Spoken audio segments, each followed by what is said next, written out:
you upsized. Going green. Greenwich. So I'm clearly nailing it at all of these things. Little punk! He doesn't mean that.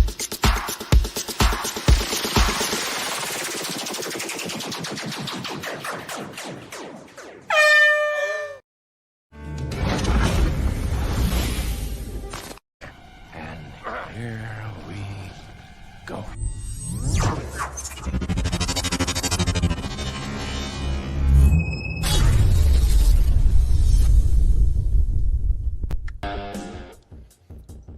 What's going on?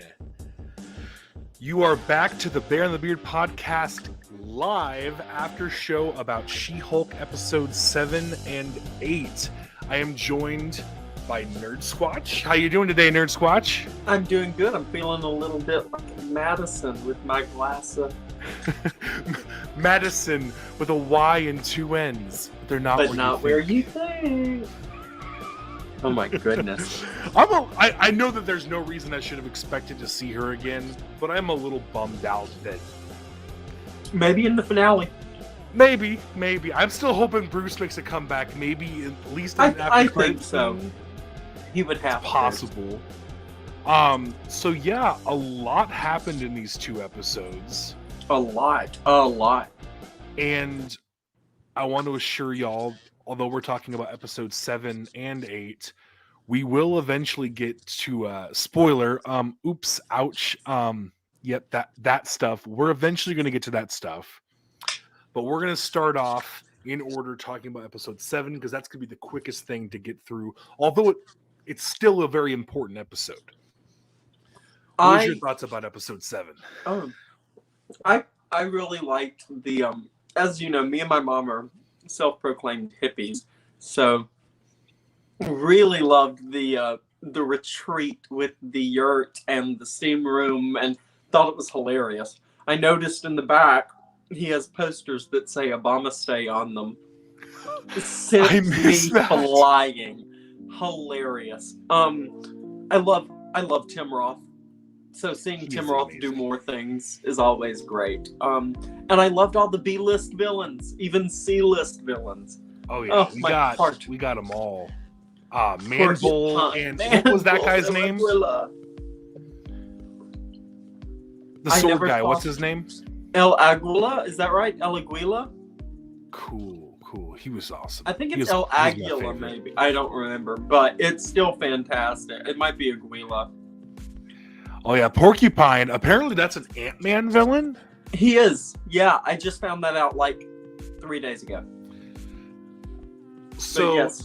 This episode shows that I was right about my suspicions about that little snake. What was his name again? Todd? No, Todd's the other piece of crap. Josh. Josh. Yes, Josh. Never trusted Josh. I'm sorry, Josh is watching. Because he totally stole her blood. I don't know what they're using it for, but he stole her blood. I think it's Red She-Hulk. I'm hoping. See, or even Red Hulk. He got the little reference. I know, she said it, and then it didn't happen, and that was like, maybe it's not gonna happen.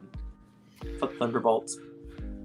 She's super upset because she got ghosted by a piece of crap who stole her blood, and she ends up having to go out to a resort, but not by choice. Blonsky's whatchamacallit thing, the thing his parole officer to keep track of making sure he doesn't turn into Abomination, which from the trailer it looks like we're going to see him as Abomination again because there's that clip of him wearing the shirt. It could be a flashback. I think we're going to find out that he was just chilling out as Abomination and not himself. So she gets to this resort and reluctantly has to be a part of their little therapy session because she turns into Hulk to protect herself against this guy, whose name I do not remember, but he's one of the Wrecking Ball guys. Wrecker. He's Wrecker? Okay. He's Wrecker. So not all villains and pieces of crap have to stay that way. This guy proved that a little bit. I don't know. I still don't know if I trust them. I have this awful gut instinct that even though they didn't betray her there, it's still holding out for the finale that everybody works for the intelligentsia. Like even Blonsky? Yes, like Blonsky. Like he talks about this a place for premium members.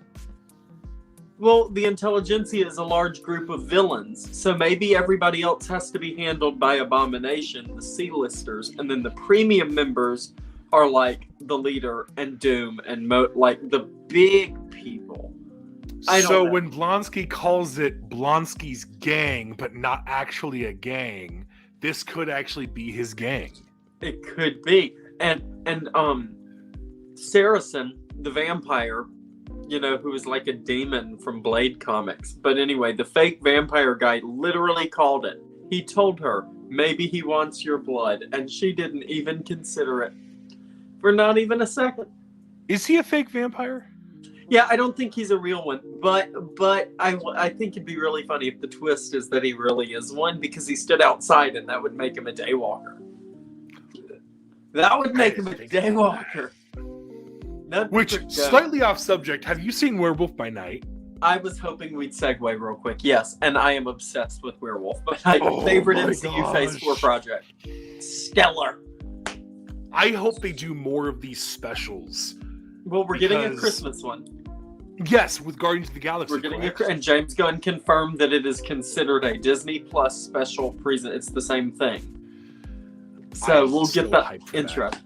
But Werewolf was so good. Michael Giacchino, for somebody who usually composes movies, you know, he composed Doctor Strange and tons. He wrote the Avengers fanfare, for Christ's sake.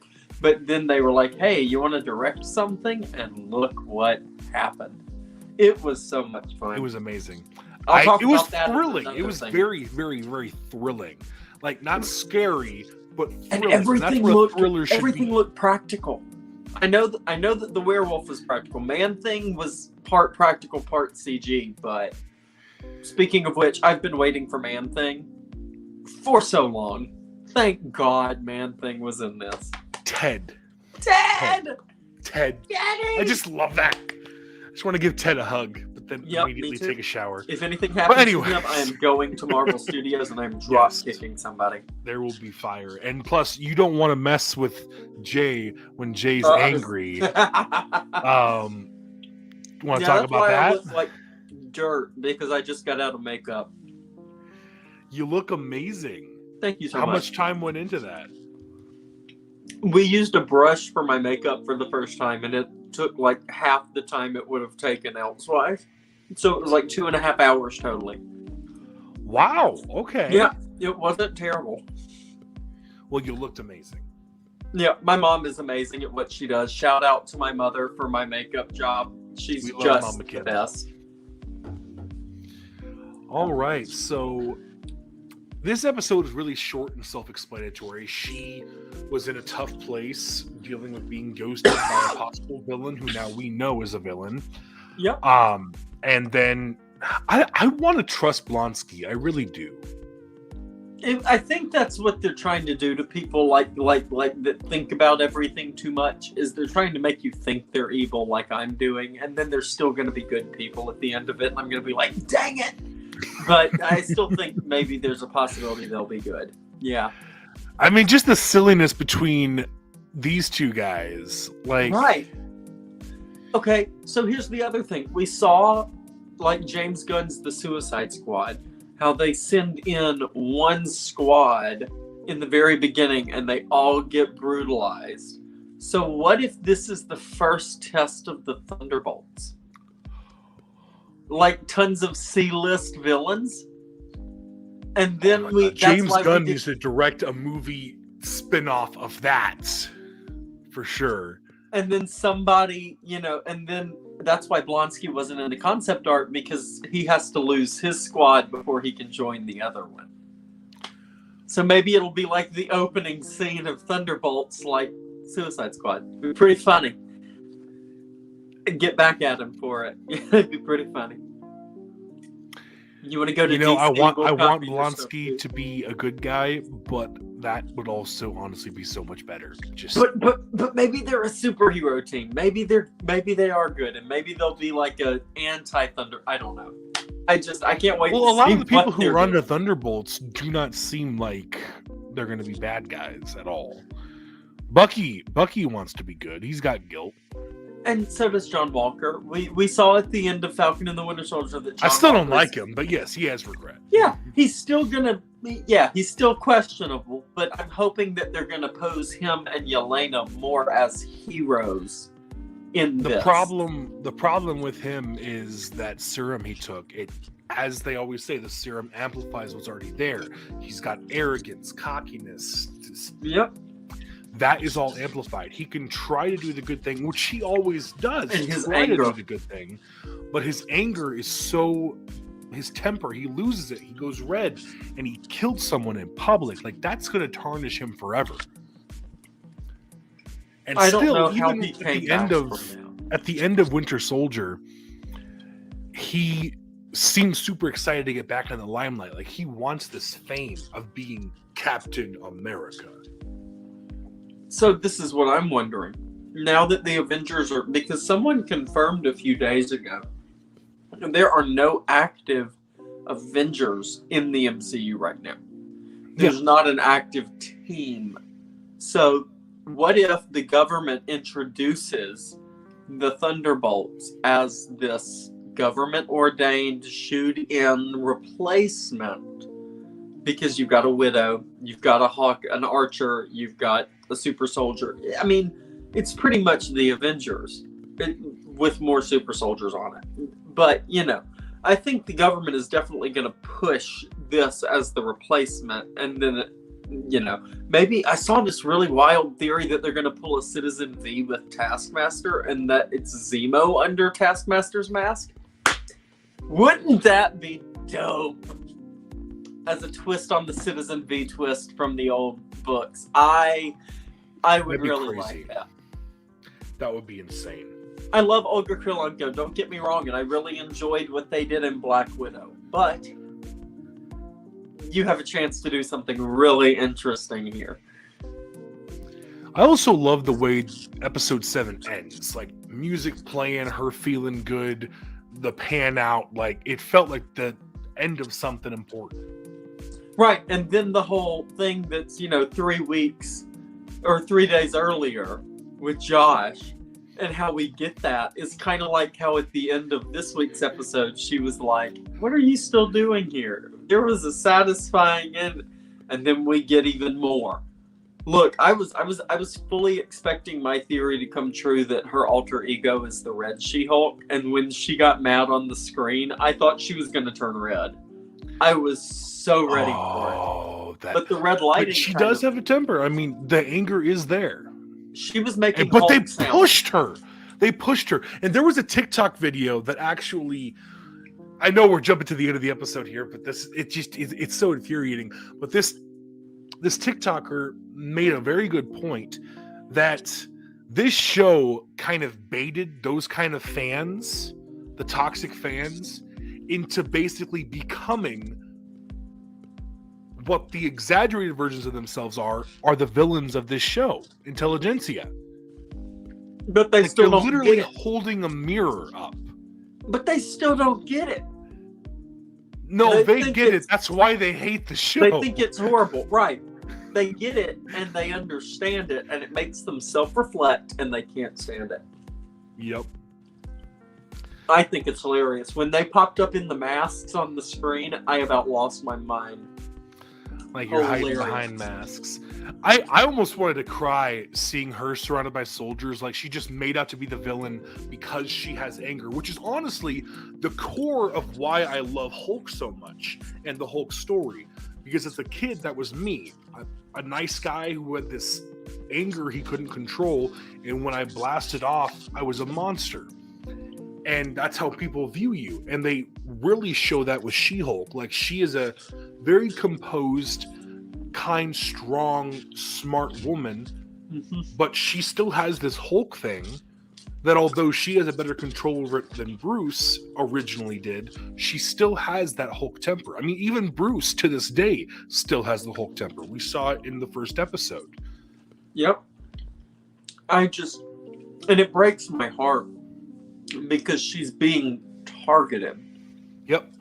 And see, the whole thing with the cops and the DODC makes me think that everybody's in on it. Because Holloway was there. Mallory Book was there. You know. Also, how sneaky was that she didn't get the award herself? They had to put them all up there. And when Mallory told her not to smash that screen, it's still sus. I still don't trust her. I want to. That's Angelica Schuyler. I kind of feel like she's doing it because she has to. Because she treats them, she doesn't give in, you know, she's still kind of bothered by toxic masculinity. It's not like she dotes over Todd and dotes over what that announcer was saying. No, I think she's doing it because somebody she loves is in danger. Possibly. I don't know. It's just going to break my heart. So the beginning of this episode, we get introduced to a new client of She-Hulk's. Welcome to the MCU, my love. It's Frog, everybody. I have a short little clip to play. Oh. So I was surrounded by these huge guys. Twisting toe jam!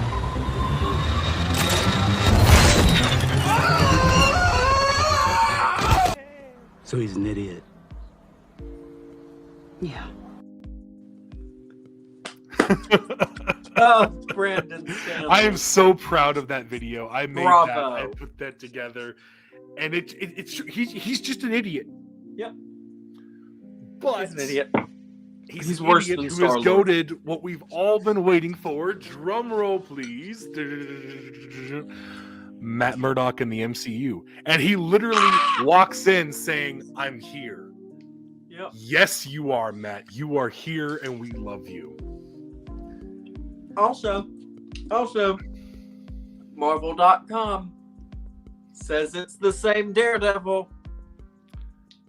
I just want to point that out. Marvel.com says it's the same guy. I'm happy. I don't know if that means the same thing. I'm still thinking it may mean that the events happened the same way and it was a different timeline. You know what I'm saying? Like, the same thing happened, but with this Matt Murdock, not that one. It's just played by the same dude. And it's so clever how they orchestrated how to bring them together, because honestly, a lot of people aren't happy about this, but they needed a lighthearted way to bring him in for She-Hulk.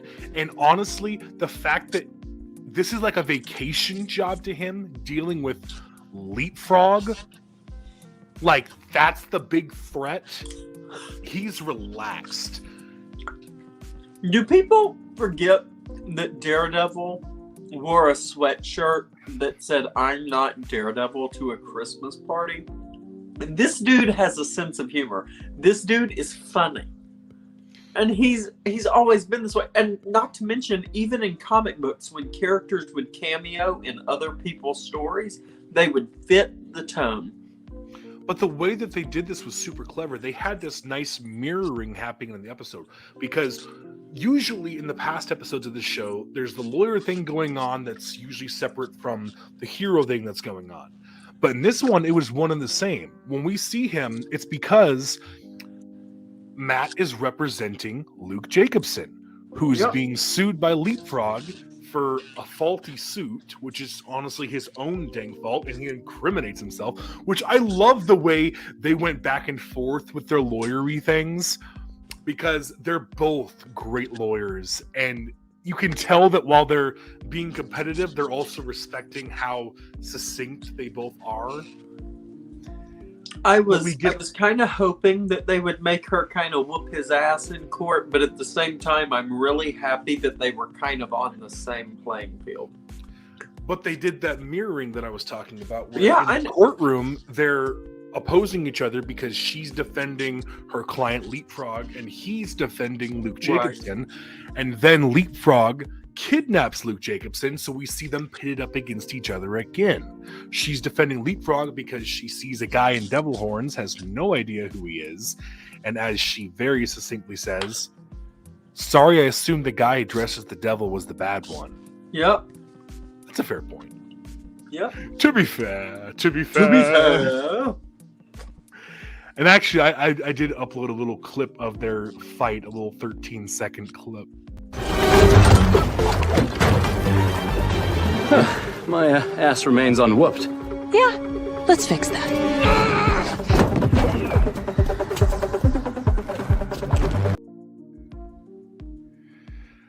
I mean, Man, dude, the way I he know we flips saw it on the down. TV show, but and I know we saw it on Netflix, but when he let that baton out and that rope extended and knocked that, I was so happy. I love that they took a little bit of a hallway fight scene for a minute, and then by the time the next one was getting ready to start, she completely just ended it. I loved it. We got to see both their styles. Yes, She's exactly. He's more trained and she is more aggression and more brute force, and he is so it's so cool to see them on screen together. And then the chemistry that those two actors and actors have on screen, like when they're both fighting, and she's trying to talk some sense into Leapfrog, but he's fighting Leapfrog's little goon. Are they goons or henchmen? I can't remember his specification, which I love. So a goon is someone that's just there for the paycheck, but a henchman believes in the cause. A henchman is getting a uniform. So yeah, I think those are goons. But that line again takes me back to the Wrecking Crew, who had uniforms on. They're henchmen, not goons. So they believe in the cause. I still don't trust Wrecker. I don't know, man. It was so quick. How does somebody reform that fast? But she's talking lawyer advice to her client, and then the opposing lawyer is giving her advice about what he would do against that. It's just, is he a lawyer while they're too? fighting. What were you saying? He goes, is the Devil Ninja guy a lawyer too? And he goes, nah, I'm just a fan of legal dramas. And then we get this line from Jen. This guy's really kind of doing it for me. And that is what we were all waiting on for this episode. Yep. I know I mentioned in some of these past lives, I shipped these guys so hard. And we got exactly what we asked for. They had some intense moments. I can hear your heartbeat. Oh.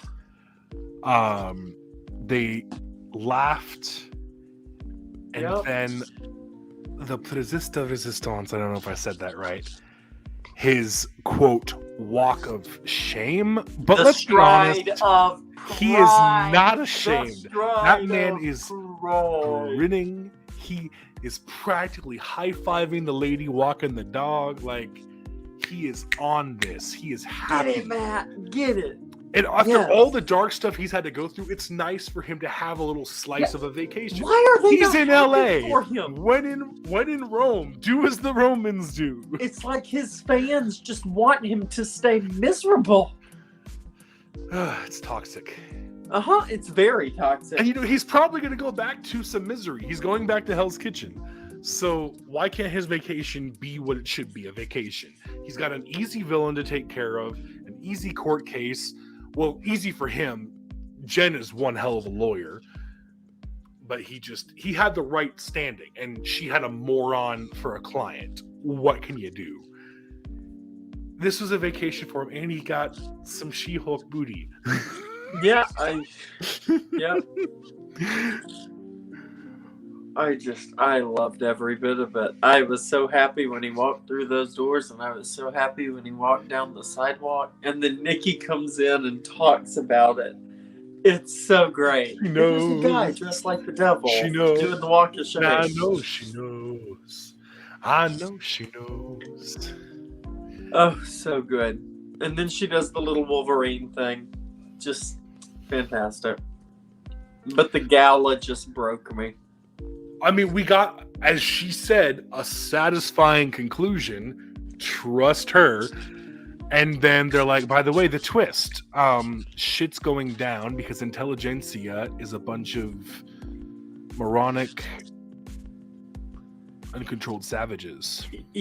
And that dude that she picked up before the DODC showed up had sunglasses and long hair. It had to be Todd. Todd is involved in some. If Todd comes out clean in the end of this,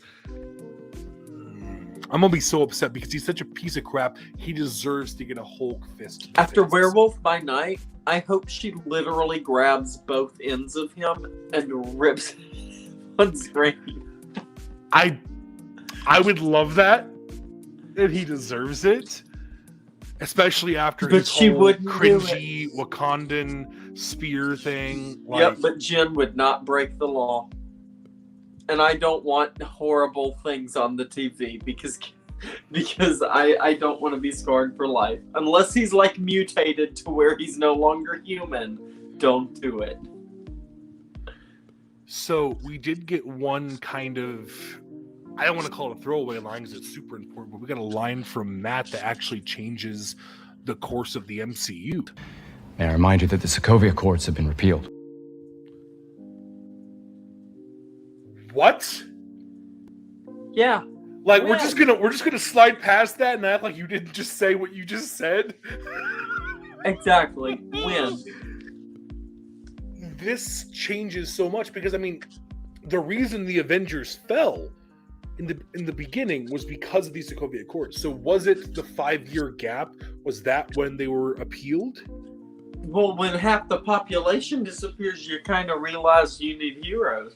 But I would just assume because of, I mean, in Captain America Winter Soldier, we saw that a lot of people in the government that got blipped, they want to just continue business as normal. Put back the borders, put back all the laws that were in place, everything corrupt, trying to get the government back to the corrupt way it was because they want their jobs back, they want their homes back. They just want to pretend like the last 5 years didn't happen. So I would have just assumed that the Sokovia Accords would have been put back in place as well. Exactly. I would too. But I assumed wrong. As we both did. I want to know if it has something to do with Ross. Like, is he dead because William Hurt has passed away? And maybe because he was the one that put that into motion, it just never went anywhere? I mean, if nobody's following the law, like Prohibition, if nobody's following the law, just get rid of it. I think between Wakanda Forever and Captain America New World Order, we're going to get a lot more perspective on what's going on in the worldview. I don't know if so much in Wakanda Forever because they have so much stuff to tackle in there, but being the royalty of Wakanda and Wakanda being such an important nation in this world, it would make sense for us to get a little bit of exposition about what happened with Sokovia Accords, especially since their king dying was one of the accords to be taking place. Exactly. Like, it was already happening, but that put the nail right on it. It sure, yep. And you know, I can imagine because Everett Ross is coming back that he might actually tell us what happened. Do you think the Harrison Ford thing's happening? I was gonna ask you the same thing, and honestly, I don't know. I would hope so. I can't picture him in a mustache. Somebody edited it, and it was really great. And I was hey! Right at the tag-tail end. Well, I guess not end, but... What's up, Honbrolo? Hello. Hey. I just thought I'd drop in for a minute. We're talking about the impacts of the line that Matt talked about the Sokovia Accords being repealed. Yes. He was pretty much reestablishing that all of that had been removed and that superheroes now had more of a more agency for themselves. So. Right. Exactly. I mean, I was just great. I was kind of scared there for a minute when she started talking about releasing the client list. I was like, uh-oh, this ain't good. He made a very good point that superheroes have a right to their own privacy, especially Absolutely. their own names. You know, I that completely in agree. times of conflict, a lot of times personal liberties get kind of pushed to the side, or they get kind of steamrolled. So it's good that he's standing up for that. And Matt's always wanted to stand up for what's right. He is a North Compass kind of guy. Yeah, sure. Absolutely. Oh, yeah. I also love on these posters how they do Charlie Cox is Matt Murdock, and then Matt Murdock is Daredevil. Didn't they do the same thing for Jen? I think they did. Isn't there like a Tatiana Maslany is Jennifer Walters, and then Jennifer Walters is She-Hulk? I might have missed that, but I should have put that. I'll have to look for that and put that in our finale next week. Yeah, absolutely. So, do you have anything more to add about these 2 episodes? I do real quick want to say that what I have really enjoyed is that we are in a whole different area of the United States now. You know, we're slowly getting the different parts of the country for the MCU, and we're seeing LA, we're seeing San Francisco. But I love how different it still feels from the Ant-Man stuff that takes place in California. It's more like Sex in the City to me, which I love. It's very genius. This is very sitcom-y. Yeah, absolutely. I think Marvel's putting out enough stuff that people need to learn to be okay if a style of a show is not what they're looking for. Like Werewolf by Night shows us that in the future of the MCU, we're gonna get very, very, very different styles with a lot of stuff. Moon Knight was a little different. Not maybe so much in the later season, in the later episodes, it kind of got a little more back to the norm. But in those first few episodes, it was very different than what we've seen in the MCU. Werewolf by Night, very different. She-Hulk, very different. And it's okay if different isn't for you. As long as you're not out spreading hatred and saying that it's objectively bad, or telling people that if they like it, they're stupid. That's unnecessary. I wanted to go on record saying I waited till there was about 5 or 6 episodes of She-Hulk before I started it, and I went in with nothing but this negative air about it, and I was thoroughly happy that I enjoyed it. I was glad that I could enjoy it. It's not what people think. There's a lot about it that I love. My biggest thing that I love about it is the chemistry between her and her dad. Like her my God, I love her and her father so much. Morris. You could see I do not like her mom. Parental pride there. I loved that. Her dad. Yeah, I love that. Audience recording her with her acceptance speech. I loved that. You know, she's this powerful woman, but she still has that loving parent situation. So, I completely agree. And I know you guys have already talked about episode 2, but I love that scene in episode 2 where she goes to visit her family and everybody's kind of yapping about her situation. Her dad takes her in the garage and he just looks at her and he says, "How are you doing, kiddo?" And she levels with him. Like it's just a great dad power scene, and I love that. And he's not played like an idiot. He's not played like a bumbling drunk idiot either. No. He is a father who cares about his kid. And I love it. And something... I'm sorry, what'd you say? It's a great father-daughter scene. Oh, absolutely. And I'm Every glad time they're together, yeah. Yeah, absolutely. And I'm glad that daddy's little girls out there now have a parent to father, a father to daughter relationship that isn't toxic. Because a lot of times dads kind of suck in the media, but mine in real life did. So it's not like it's not real. It's sad, but something I love that you mentioned, something you mentioned that I thought was funny is how you loved it immediately amidst all of the negativity, that you loved it anyway. And me, on the other hand, who was super excited for it, totally hated the first 2 episodes. I do not like the openings of this show, but after 3, I was sold completely. I love this There from was the very a couple- beginning. I think I chuckled, but the first episode's writing, and it was weird. There was something about the writing. I think they got their footing later on. At first, it was kind of mentioning things about women every other. It needed more characters to flesh out the world other than just her. And when Nikki and Pug and all of them showed up, it became more of a show. And I liked And how I really love it. I liked how when Nikki and Pug have their own little scenes, it doesn't take away from her. It doesn't distract you. Their little scenes are actually interesting, and most of the time they're funny as well. They're so cute. They are so precious. It doesn't try to hog the spotlight. It doesn't try to, distract you. It plays well. It blends well. Yeah, it absolutely does, and I loved the shoe subplot. That was so much fun, and them hunting down the. Yes. Oh. Yes, his shoe collection. Even like the after credit one that's not canon.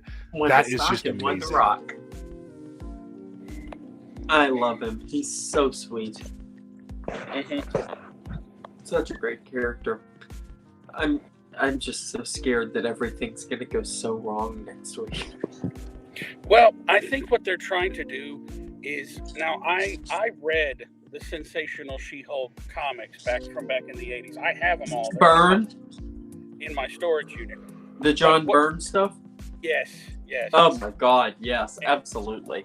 And the thing is, they kind of skipped her whole, that she was the Savage She-Hulk before she was the Sensational, but they kind of skipped that. And I think, and this is just my theory, I think she's going to develop a Savage side as we prep for season 2. I think the finale is going to be. I think it's more. I think it's going to be more like Savage, as in the modern sense. Kind of like confident, like uber cocky, possibly. I don't know. Can I tell you all what I think is going to happen? Oh, and that was another great point.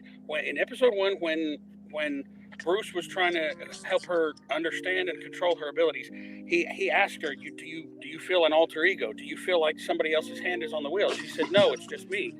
At first, it may have been just her, but over time, I think she is developing an alter ego. She is developing this other self. Like when she's Jen, she does things one way. When she's She-Hulk, she does things another way. Okay, that's textbook alter ego. She may not have hers may not have been one that takes over and gains control. It's just a different way of doing things when she's in She-Hulk mode. I think she gets addicted to being She-Hulk because of the way. That's very possible. Oh, so the way I think this show is going to end, I think Intelligentsia is going to make some big power move. We're going to get another superhero big fight where all the stakes are up. And I think it's going to end with her losing her job at the main company. I really hope Mallory Book isn't going to be on the bad side, but I think Jake could be onto something. But I think it's going to end with her starting her own private practice, because there's a thing in the trailer that this would be the perfect way for them to bring Hulk back or Bruce back. And this could have just been a throwaway thing they're not actually putting in the show, but there's the little commercial where she's doing a lawyer commercial with Bruce and saying, "You won't like me when I'm angry." I think she's going to use this negative PR that people are putting on her having a temper, and she's going to use that to propel her own amazing practice. And Matt kind of hinted at it. Like he was telling her that she has a position to do a lot of good if she focuses on the little guy.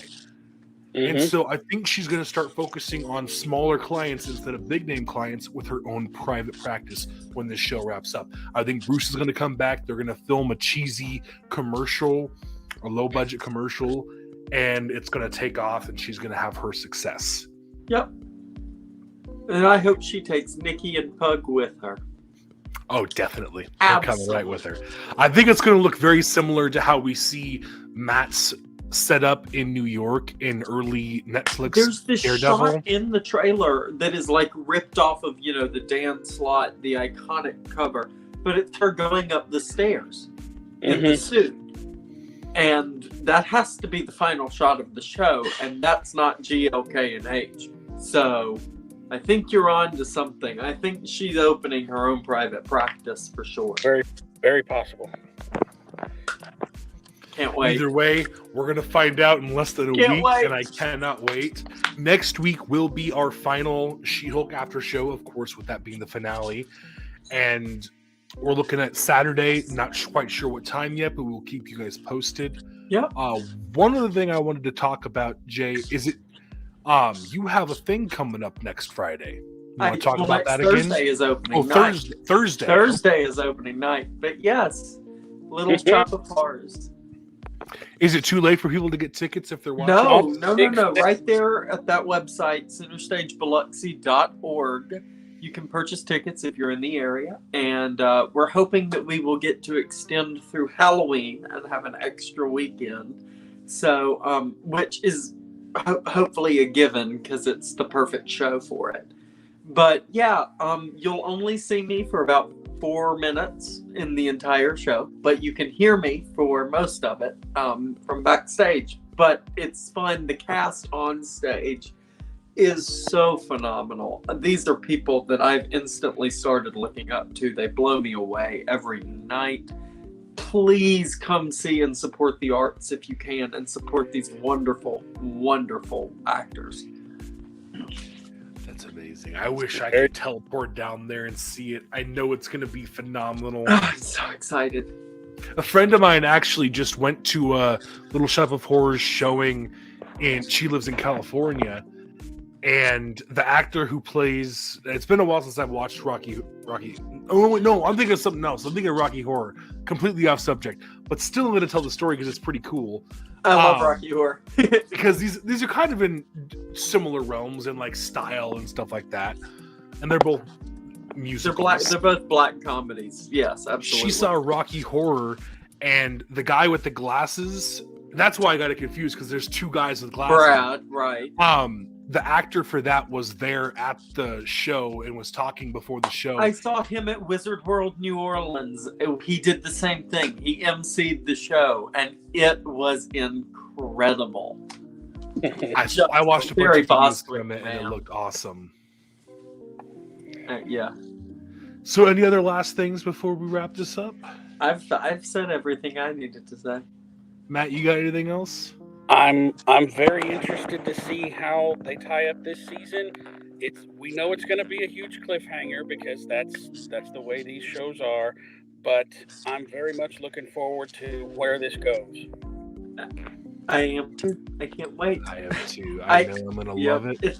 And it's just going to make me want more. Just like at the end of every episode, instantly, when I want more. This finale's going to end. I'm going to be like, when's the next time I see She-Hulk? When's the next time I see Hopefully, when's the next time? Avengers. No, hopefully Cap 4. Hopefully Cap 4. Or Daredevil. Dude. Maybe she makes an appearance. Maybe she makes a trip. In a Daredevil tone. Don't even get me started. We might actually get to see her rip someone in half. Yes. Would be very. She has savage. the strength to. She has That the would be strength. very savage. I don't know if Jen would murder people though. Yeah, she's too kind. She's a lawyer. Oh, but God, it would be great. I could see her making a 1-episode appearance. I mean, he's got all those episodes coming.